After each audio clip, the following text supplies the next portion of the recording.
ارے کبھی جہنم کے بارے میں سنا بھی ہے، کبھی جہنم کا تصور کیا بھی ہے؟ سنو سنو، اگر جہنم کو سوئی کی نوک کے برابر کھول دیا جائے تو اس کی تپش و بدبو سے ساری مخلوق ہلاک ہو جائے۔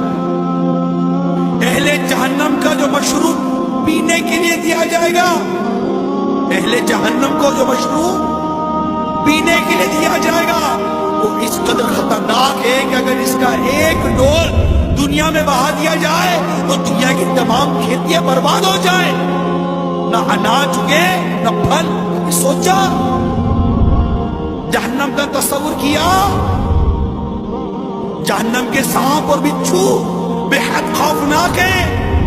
حدیث شریف میں ہے جہنم میں عجمی اونٹوں کی گردن کی مثل بڑے بڑے سانپ ہوں گے تو دوزخیوں کو نستے ہوں گے، وہ ایسے زہریلے ہوں گے کہ اگر ایک مرتبہ کاٹ لیں گے تو 40 سال تک ان کے زہر کی تکلیف نہیں جائے گی۔